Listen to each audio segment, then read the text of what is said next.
জাতীয় পার্টি যদি নির্বাচনে অংশ নেওয়ার সুযোগ পায় তাহলে ওই আওয়ামী লীগ তারা কিন্তু আপার ভোট জাপাই দিবে। তার মানে এই যে আওয়ামী লীগ জাতীয় পার্টি রূপে ফিরে আসবে। 14 সালে একতরফা নির্বাচন করেছে, 18 সালের নিশিরাতের নির্বাচন, 24 সালের ডামি নির্বাচন।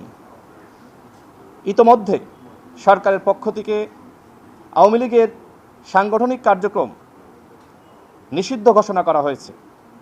কিন্তু যারা আওয়ামী লীগের দোসর ছিল, যারা আওয়ামী লীগকে ফ্যাসিস্ট বানিয়েছে, সেই জাতীয় পার্টি এবং 14 দলের বিষয়ে সরকার এখনো পর্যন্ত কোনো সিদ্ধান্ত গ্রহণ করে নাই। এর আগে আমরা মাননীয় প্রধান নির্বাচন কমিশনার বরাবর একটি চিঠি দিয়েছিলাম। যেমনিভাবে আওয়ামী লীগের নিবন্ধন স্থগিত করা হয়েছে, ঠিক একই প্রক্রিয়ায় জাতীয় পার্টি এবং 14 দলের নিবন্ধন স্থগিত ঘোষণা করতে হবে। এই বিষয়ে আমরা নির্বাচন কমিশনের পক্ষ থেকে গৃহীত পদক্ষেপ সম্পর্কে জানার জন্য এখানে এসেছি। আমরা প্রধান নির্বাচন কমিশনারকে জিজ্ঞেস করেছি যে এই বিষয়ে আপনারা কতটুকু অগ্রসর হয়েছেন। তিনি আমাদেরকে জানিয়েছেন এই বিষয়ে আসলে নির্বাচন কমিশনের করার কিছুই নাই।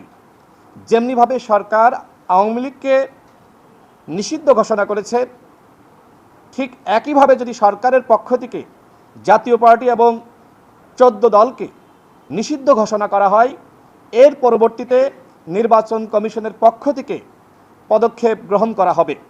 অর্থাৎ সরকার যদি আগামীকাল জাতীয় পার্টি এবং 14 দলের সাংগঠনিক কার্যক্রম নিষিদ্ধ ঘোষণা করে, আগামী পরশুদিন নির্বাচন কমিশন জাতীয় পার্টি এবং 14 দলের নিবন্ধন স্থগিত ঘোষণা করবে। আমরা আরও বলেছি যে আগামী নির্বাচনে আওয়ামী লীগ স্বতন্ত্র ডামি মামি স্বামী 24 সালে যেভাবে অংশ নিয়েছে আওয়ামী লীগের নেতারা, ঠিক একইভাবে আওয়ামী লীগ আগামী নির্বাচনে এই স্বতন্ত্র নামে অংশ নিতে পারবে কিনা। প্রধান নির্বাচন কমিশনার বলেছেন যে যারা পদবিতে ছিল তাদের কেউ আগামী নির্বাচনে অংশ নিতে পারবে না।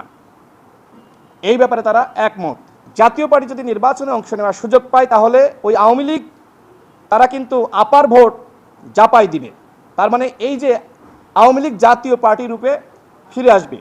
আমরা আমাদের এই চিন্তাগুলো প্রধান নির্বাচন কমিশনারকে জানিয়েছি। তিনি আমাদেরকে আশ্বস্ত করেছেন যে নির্বাচন কমিশন এমন কোনো সিদ্ধান্ত নিবে না যাতে করে ফ্যাসিবাদ নামে বেনামে কোনোভাবেই ফিরে আসে।